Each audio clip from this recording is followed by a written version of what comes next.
Una-una mga idol, maraming salamat sa mga patuloy na sumusuporta. Ah, yung ating mga bagong upload dito sa Gimat Stories, may mga nakikinig na unti-unting bumabalik na yung buhay ng ating channel. Ah, sana may balik ko tong channel na ito, ma-apply ko ng monetization para kasi sayang po ito mga idol, sayang na sayang. So, nais kong magpasalamat. Nais ko din i-shoutout yung mga nag-comment. Hindi ko inasahan na may mga magko-comment doon kasi ina-upload ko talaga yung mga idol para magkaroon ako ng watch hours. Shoutout kay Idol Efren Abadiano. Maraming salamat idol sa lahat ng aking mga channel. Lagi ka nga dyan nakasuporta. Kay Nina Acaba, maraming salamat din. Maraming salamat. Meron din tayong upload mamaya mga idol doon sa dito sa Agimat Stories. Bukas na lang sa ang gabay natin dahil sinubukan ko na mag-apply ng monetization. Sana ma-approve yun mga idol. Tulungan nyo akong magdasal, tulungan nyo akong tulungan nyo akong magdasal para ma-approve yung ating application. So ngayon mga idol, part 3 na po ito sa kwento ni Tatay Dadoy tungkol sa kanilang pananabong sa baryo ng Hagakhak kung saan pinamumunuan ito at pinamumugaran ng mga aswang. Simulan na po natin ang kwento ni Tatay Dadoy at Tatay Abito.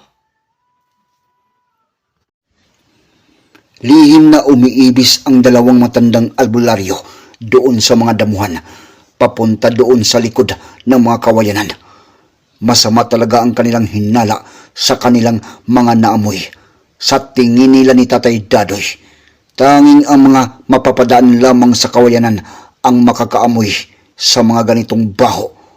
Ngunit dahil nga may mga manok na alaga ang mga ito at mga baboy, baka inaakala ng mga tao na galing lamang ang bahong ito doon sa mga namamatay na mga hayop na alaga ng mga ito. Kaya hindi na nag-aksaya pa ng oras ang mga ito na alamin at pansinin. At ang isa pa sa dahilan, takot din ang karamihan sa mga tao na lumapit sa bahay ng mga ito.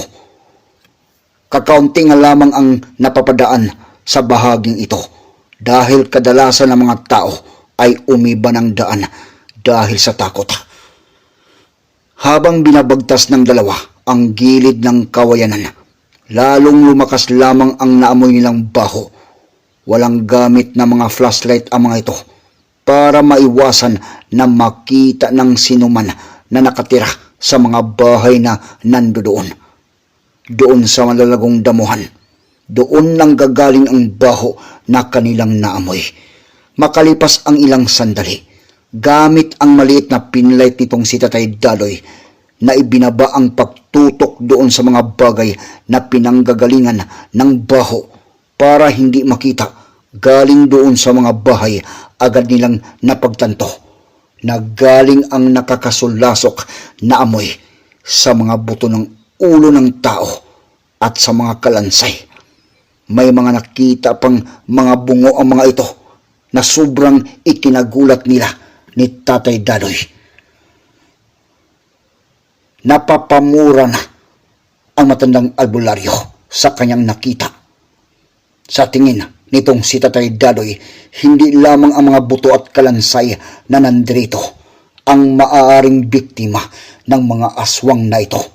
Maaaring marami pa ang nasa paligid. Agad na tanong nitong si Tatay Dadoy doon kay Tatay Abito, nararamdaman mo rin ba at naamoy ang iba pang baho doon sa unahan? Agad naman nagtumango itong si Tatay Abito at tanong nito doon kay Tatay Dadoy, ano ngayon ang ating gagawin? Dadoy, palabasin na ba natin ang mga demonyong ito sa kanilang mga bahay at papatayin natin? Walang puwang na mga ito sa mundo ng mga tao. Kailangan na natin na ipadala ang mga ito kay Satanas. Ngunit kakatapos pa lamang ng pagkawikang iyon nitong si Tatay Abito, nakakarinig ang mga ito ng boses ng isang ibon. Galing ang boses na ito doon sa puno ng niyog na nandoon lamang sa gilid ng mga kawayanan. Hindi pangkaraniwan ang kanilang narinig na boses at agad na napagtanto nila ni Tatay Abito at Tatay Dadoy na hindi ito ordinaryong ibon lamang, kundi mga aswang ang mga ito. Wikang paanas nitong si Tatay Dadoy. Mukhang hindi na dapat natin palabasin ang mga ito, Abito. Tara na. Mukhang kinakailangan na sampulan natin ang mga ito. At kung maaari, ubusin natin ang mga ito. Maghanda ka na, Kapitan Tilpin. Dahil ikaw ang isusunod. Pagkatapos agad nang naglalakad sina Tatay Abito at Tatay Dadoy papunta doon sa gilid ng kawayanan, kung saan doon nakatayo ang mga puno ng niyog. At habang naglalakad na ang dalawang mga mababagsik na mga albularyo, kinuha na ng mga ito ang kanilang daladalang mga armas. Kinuha na nitong si Tatay Abito ang kanyang pamalong kawayan. Samantalang hinugot na din nitong si Tatay Dadoy ang kanyang sinturon. Hindi ordinaryo ang sinturon na ito dahil ginawa ito laban sa mga kampo ng demonyo, lalo na sa mga aswang. Habang mabilis na naglalakad ang dalawang matandang albularyo doon sa gilid ng mga kawayanan, nagbato na ng mga usal sina Tatay Dadoy at Tatay Abito. Malakas na usal na pampahina na nagiging dahilan para ang tatlong mga malalaking ibon na nakapatong doon sa puno ng niyog agad na bumagsak ang mga ito. Lumalagabog ang mga ito doon sa gilid ng kawayanan. Wika agad itong si Tatay Abito. Nadali natin, Dadoy. Tara na. Bago pa makahuma ang mga ito ng lakas at wisyo, kailangan na natin na maabutan ang mga ito. Dito biglang nawala ang dalawang mga matatandang albularyo sa kanilang kinaroroonan dahil napakabilis na tumakbo ang dalawa na parang sumabay lamang sa hangin ang mga ito dahil sa sobrang bilis. Samantalang ang tatlong malalaking ibon na bumagsak doon sa gilid ng kawayanan, namimilipit ngayon ang mga ito dahil sa sobrang sakit. Bumalik na din ang kanilang tunay na anyo sa pagiging mga aswang. Umaangil ang mga ito at pilit na tumayo. Sobrang nagtataka ang mga ito kung anong uring usal ang tumama sa kanya. At bago pa tuluyan na makatayo ang tatlo, nandoon na sina Tatay Dadoy. At wika nitong si Tatay Dadoy. Mga dayo kayo dito sa baryong ito at dito kayo namimisti. Kailangan ng wakasan ang kademonyuhan ninyo, mga kampo ni Satanas.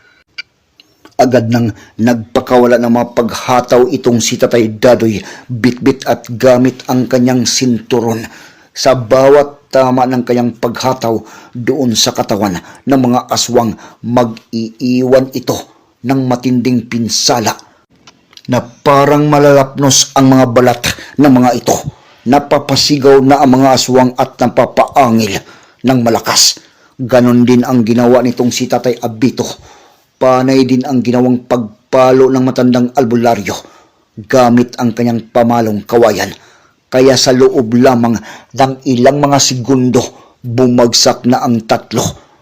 Namimilipit ang mga ito dahil sa sobrang sakit at tuluyang nawala ng malay ang mga ito. Ang isa pa nga doon sa tatlo, tuluyang binawian na ito ng buhay. Narinig naman agad ng mga kasamahan ng tatlong mga aswang ang kanilang pagsigaw at pag-igik. Kaya agad na naglundagan ang mga ito galing doon sa kanilang mga bahay at papunta agad doon sa gilid ng kawayanan kung saan doon nila narinig ang mga pag-igik at mga pagsigaw. Masama agad ang hinala ng mga ito. Ngunit katanungan ngayon sa kanilang isipan kung sino ang may kagagawan. Makalipas lamang ang ilang mga segundo, agad na naabutan ng mga aswang ang tatlong mga kasamahan na hindi na gumagalaw. Gulat na gulat ang mga ito at sobrang nag-alala.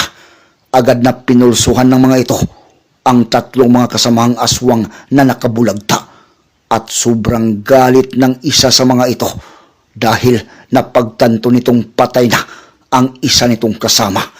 Agad itong umaalulong at wika nito.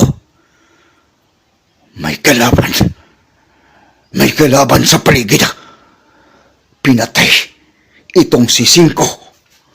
Kailangan natin na mahanap ang kanyang kinaroroonan. Ngunit bago pa muling kumilos ang 5 mga aswang, napalingon ang mga ito doon sa likod ng mga malalagong damuhan nang magsalita itong si Tatay Dadoy at wika nito doon sa 5 mga aswang. Hindi na kailangan na hanapin pa ninyo kami. Nandirito lamang kami sa likuran ninyo, mga demonyo. At ngayon, tatapusin na namin ang mga buhay ninyo.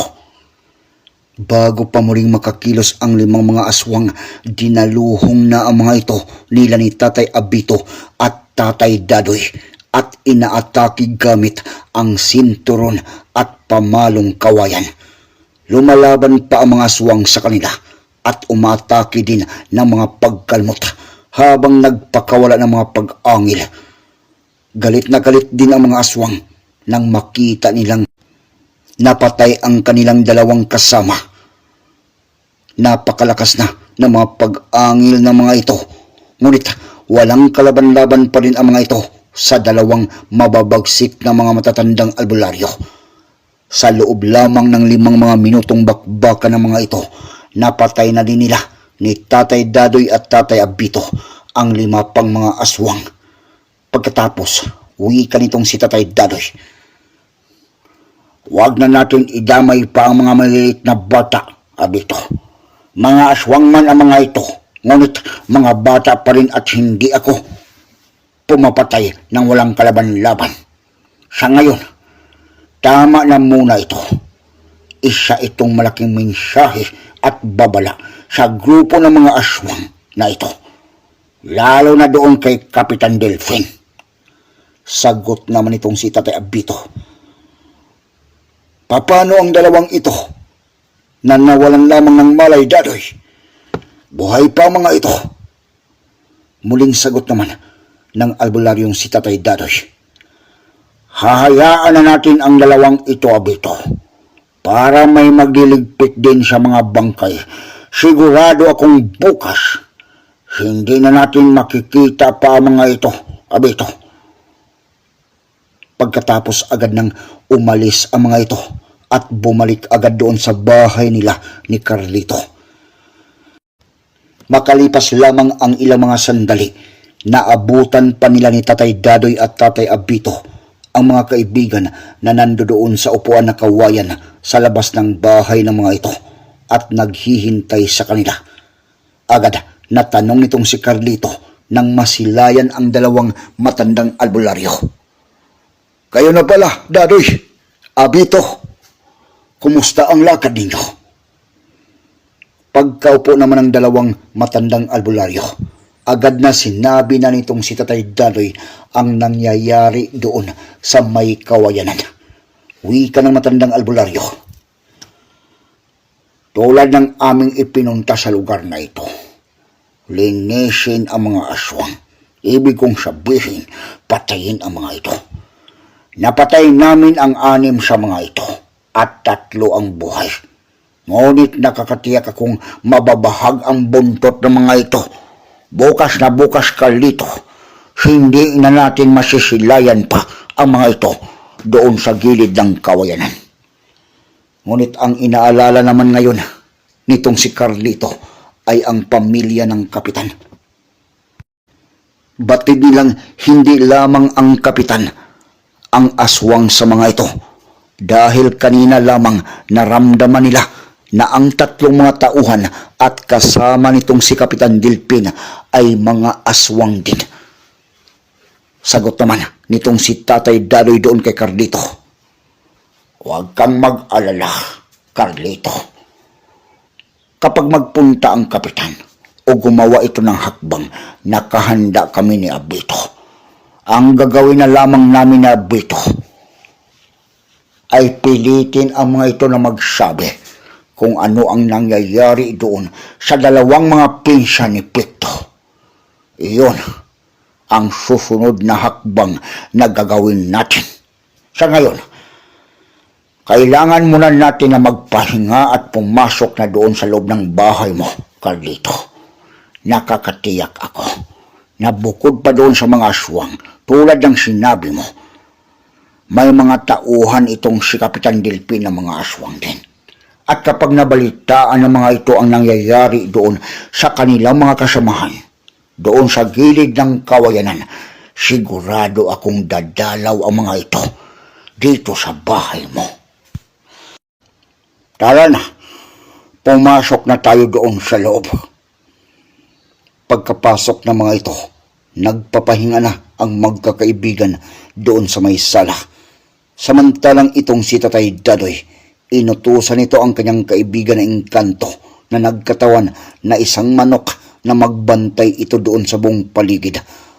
Sa gabing iyon, nakatulog agad ang dalawang kaibigan nila ni Tatay Dadoy at Tatay Abito na sina Picto at Carlito. Pati pa ang asawa at mga anak nitong si Carlito nakatulog na sa mga sandaling iyon. Ngunit itong si Tatay Dadoy at itong si Tatay Abito, gising pa ang dalawang albularyo at hindi nakakaramdam ng antok ang mga ito. May nararamdaman kasi ang mga ito na kakaibang mga presensya at may narinig na tinig ang mga ito na hindi pangkaraniwan na sa hinala nila galing ang mga boses na ito sa mga aswang.